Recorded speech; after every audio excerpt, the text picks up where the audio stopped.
7 فروری کو لکھا گیا سابق وزیر اعظم عمران خان کی جانب سے چیف آف آرمی اسٹاف کے نام دوسرا کھلا خط۔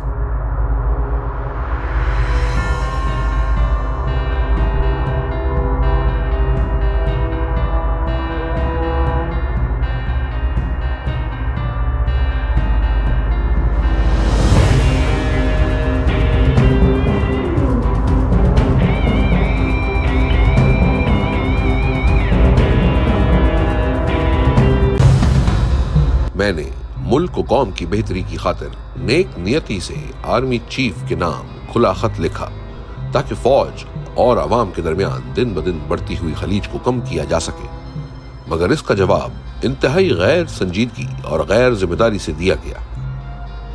میں پاکستان کا سابق وزیر اعظم اور ملک کی سب سے مقبول اور بڑی سیاسی جماعت کا سربراہ ہوں۔ میں نے اپنی ساری زندگی عالمی سطح پر ملک و قوم کا نام روشن کرنے میں گزاری ہے۔ 1970 سے اب تک میری 55 سال کی پبلک لائف اور 30 سال کی کمائی سب کے سامنے ہے۔ میرا جینا مرنا صرف اور صرف پاکستان میں ہے۔ مجھے صرف اور صرف اپنی فوج کے تاثر اور عوام اور فوج کے درمیان بڑھتی خلیج کے ممکنہ مضمرات کی فکر ہے، جس کی وجہ سے میں نے یہ خط لکھا۔ میں نے جن 6 نکات کی نشاندہی کی ہے، ان پر اگر عوامی رائے لی جائے تو 90% عوام ان نکات کی حمایت کرے گی۔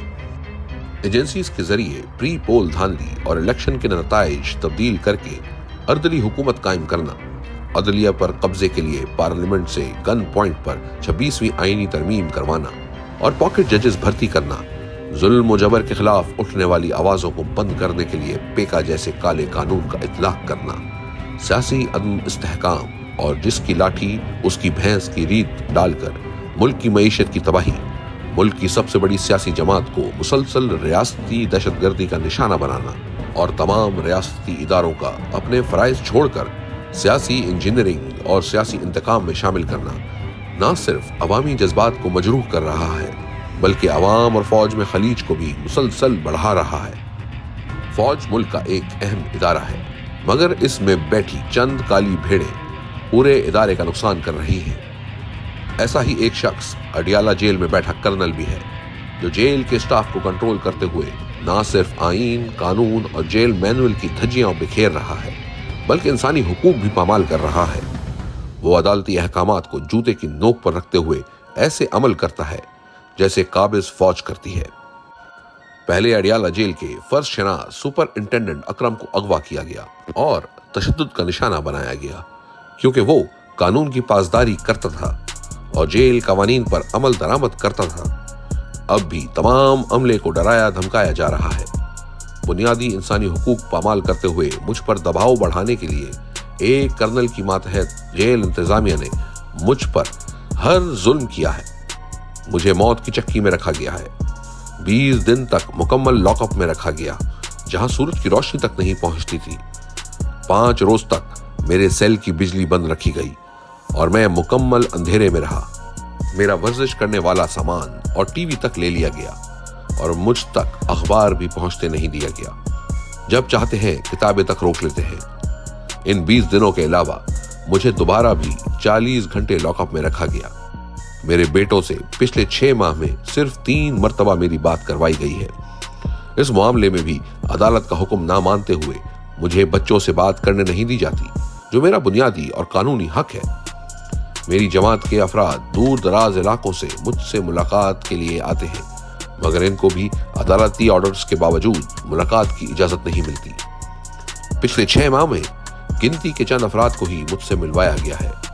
اسلام آباد ہائی کورٹ کے واضح احکامات کے باوجود میری اہلیہ سے میری ملاقات نہیں کروائی جاتی۔ میری اہلیہ کو بھی قید تنہائی میں رکھا گیا ہے۔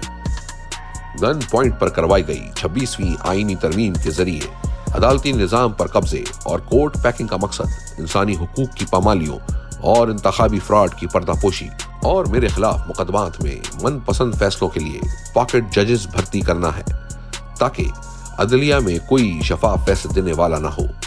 میرے سارے کیسز کے فیصلے دباؤ کے ذریعے دلوائے جا رہے ہیں۔ مجھے غیر قانونی طور پر 4 سزائیں دلوائی گئی ہیں۔ میرے خلاف فیصلہ دینے کے لیے جج صاحبان پر اتنا دباؤ ہوتا ہے کہ ایک جج کا بلڈ پریشر 5 مرتبہ ہائی ہوا۔